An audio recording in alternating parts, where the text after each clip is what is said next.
Hello, I wanted to give you some information on your mock congressional hearing because this is the first time we've done one of these in class, and of course I am not here to help you with it. Now, a couple things I need you to know. First and foremost, if you look here on the screen, I have your groups placed for you. So 10B, you can see this right here. 10D, your groups are posted on your Google Classroom page. I'm not going to pull it up right here simply because that's way too much work, and you know why.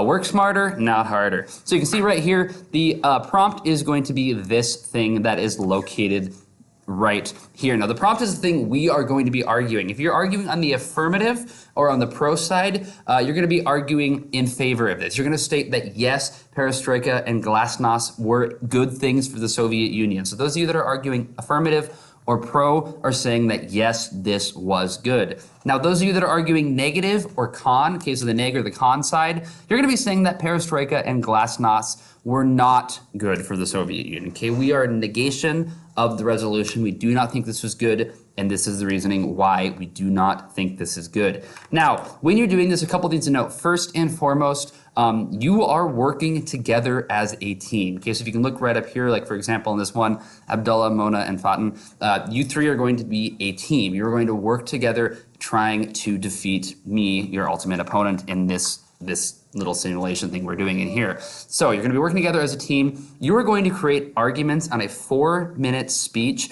that you can use then to defeat me. So what's going to happen, and you can see this down here in the intro to mock congressional hearings. I explain how this is going to happen, everything on that video right through there. So you're going to give a 4-minute speech that you are going to write as a group. Now, when you are writing this 4-minute speech, my recommendation is write it like you're doing an essay. The first thing that you should be doing is finding your thesis statement to back up why you think perestroika and glasnost were good if you're on the affirmative or the pro, and why you think perestroika and glasnost were bad if you are on the negative side. So write your thesis statement and then divide amongst yourselves. Who's going to argue the first part? Who's going to argue the second part? Who is going to argue the third part? When you are doing this, make sure that your arguments are clear and that you understand what is going on. Best thing you can do is create one Google Doc that you all have access to, so you can all make sure you add this.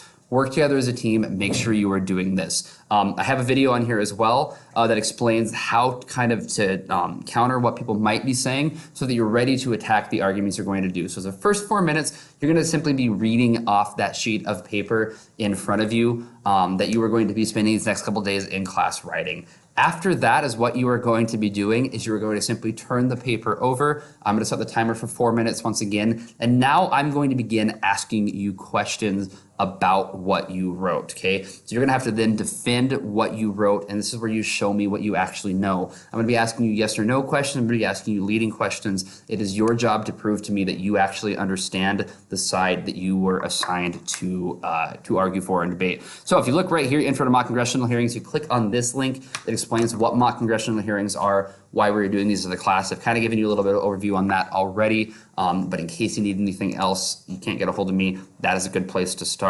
Second one to talk about is this high school congressional hearings right through here. This is going to be the rubric I am going to use to grade this. So this comes from the We the People course from the United States as a civics education class based upon our Constitution. We're going to do this thing, the simulated congressional hearing right through here. So if you look on these different links right here, these are going to be the ones I'm going to use to grade you on. Now, a couple things to look at. If you look at scoring guide right here, if this darn thing pops on up, woo, right through here, this explains kind of how I'm going to be grading you on stuff. You can look at this one right here, the constitutional application. That one I'm not going to use, so you can just go ahead and cross these out. I'm going to take these sheets exactly though. Otherwise, make sure you are working on these together. Now, this one right down here, the responsiveness, this is important. You need to speak.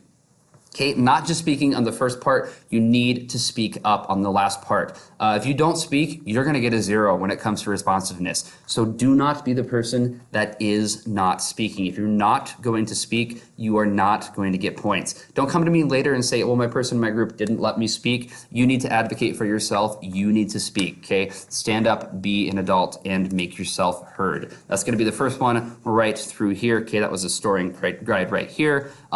Sample score sheet is going to look just like this one. You'll be having this one as well. I'll be writing down scores on this one, so it's going to be front and back. This will be the other side right through here. Again, constitutional application does not apply, so there'll be a line right through this one. Participation is going to be, did you spend your time prepping? Were you on task? Yes or no? Were you working as a group or were you not working as a group? Now, the scores on these mock congressional hearings are going to be individual, so it's important that you do this individually. However, it is important that you work together as a team. If you do not work together as a team, you will fail this. Additionally, if someone in your group is not going to work on this, let them fail. It's important that you send me an email ahead of time, but it is not your responsibility to drag people along who are unwilling to work. If they're unwilling to put in the effort on this assignment, they will fail, and that is their problem, not yours, okay? I will handle that. That is not something you should be having to handle, so do what you can, work around that if that is the case. Try to get them to work with you, but if they're not going to work with you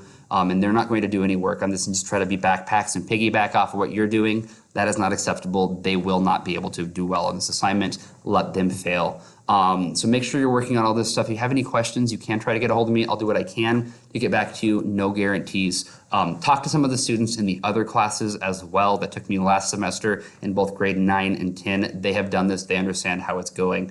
Again, good luck on this. You're going to do great. Our presentations, when you're going to go, a couple things to mention about this briefly before I end this rather long video.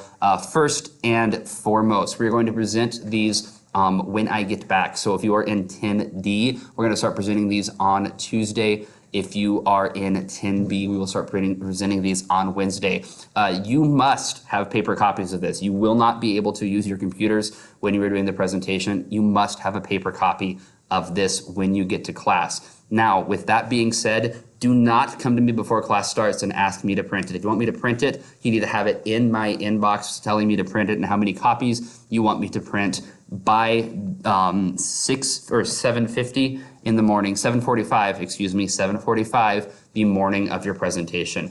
Everyone's papers are going to be due that day, so it is important that everyone goes. I am not going to tell you who's going to go first. That's going to be a luck of the draw when we get to class to make sure that everyone's ready to go. Otherwise, it wouldn't quite be fair for that group that has to go first when everyone else is not quite ready. Again, let me know if you have any questions. Talk to kids in the class who took me last semester. They'll understand what's going on in this. Otherwise, good luck. I will see you on Tuesday.